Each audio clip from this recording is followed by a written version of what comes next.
Hey guys, it's Hannah and welcome back to this Dyslexic Reader. Today we are going to be doing my November wrap up for 2020. I can't believe that it's December already.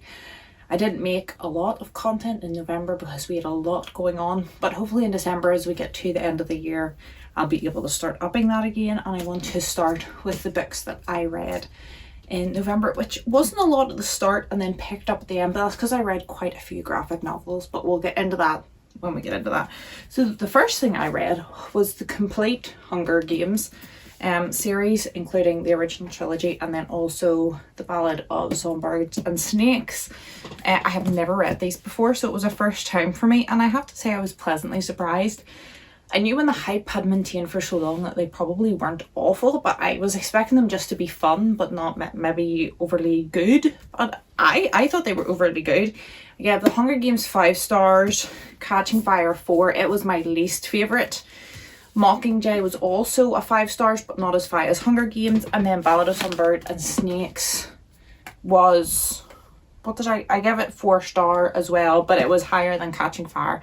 So I think Hunger Games was my favourite, then Mockingjay, then the Ballad of Songbirds and Snakes, and then Catching Fire was my favourite.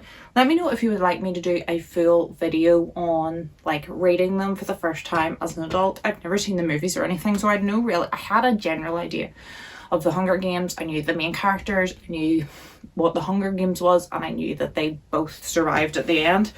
But I had no idea going into the rest of the series what I was down for. With the Ballad of Songbirds and Snakes only coming out this year, I hadn't heard anything about it.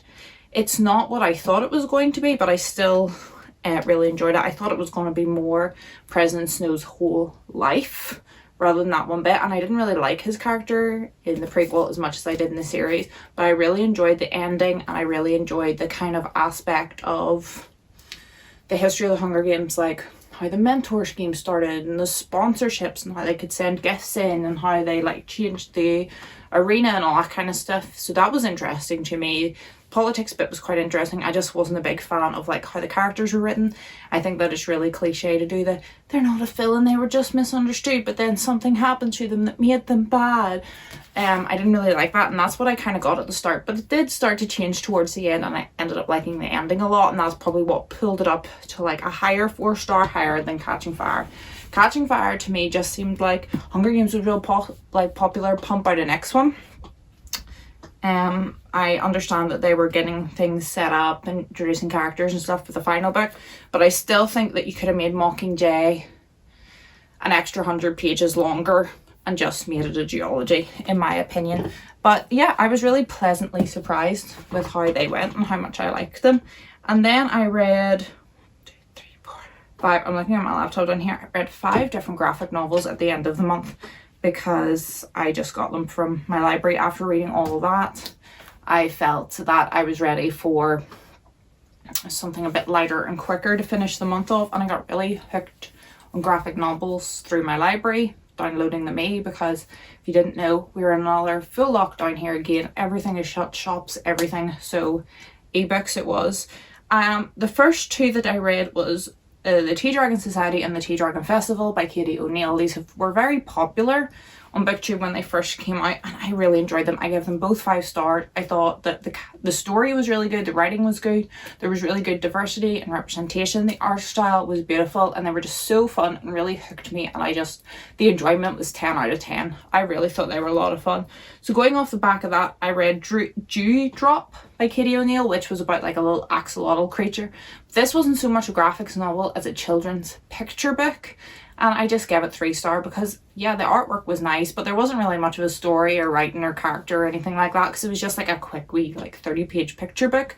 So enjoyable and fine, but nothing stands out, so it got a highish 3 stars.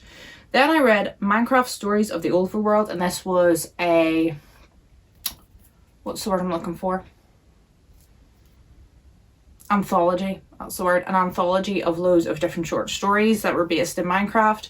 They were all written by different people, but they were all also illustrated by a group of different people, so every short story was a completely different art style, which I really liked. Some of them I liked more than others, and overall I ended up just giving it a 3 stars. Some I liked a lot, some I didn't. There wasn't a substance to any of them, but some of them were fun and others were just blah, but overall I thought it was a good anthology. I liked the concept and I liked the varying art styles. Then lastly, I read I Will Judge You by Your Bookshelf by Grant Snider, and this was also, I guess, kind of like an anthology, but he normally does just like one-page comic strips, and he had obviously written a lot about being a reader and about judging people by their bookshelves and silly things like that, and the different types of books and different types of readers. And if you'd have seen them on Instagram or Facebook just as like a wee comic strip, you'd have probably thought they were funny. But I only gave it 2 stars because they didn't really do anything for me. I wasn't really sure that there was anything too original in it. I feel like I've seen a lot of the same concept going about, a lot of the same jokes made and things, so I didn't think that it was overly original, and there was no kind of story or anything. It was just a compilation of his work. So if you're a fan of his work, I would recommend checking it out because it's just all compiled. But in terms of picking it up solely for that, I wasn't the biggest fan. So that ended up, let me see if I can get some stats up for you on how my reading month went, because really lagged. Started off super strong, then really lagged in the middle, and then picked up the final week because there's been a lot going on around here. So stats. I read 9 books and it was a total of 2,376 pages, so just shy of 2,500 pages, which I think is pretty good. As far as I'm aware, I'm sitting just slightly ahead. I always say my yearly goal is read 100 pages a day, and I don't mean sit down and read 100 pages a day. I mean to read an average of 36,500 pages over the whole year. And I think I'm pretty close to that. I think I'm sitting at high 34. So I've only like another 1,000-ish pages to read in December, and I'll hit that. So I'm really hoping to do that. And I do still have a couple of more graphic novels on my iPad from the library that I'm hoping to check out. I was also thinking of doing either a New Year's Eve to end the year or a New Year's Day to start the year readathon. Just me, like not an online thing, just I was going to do it myself and I was going to vlog it. And what I was going to try and do was to read all 13 series and Fortune Events books in 48 hours.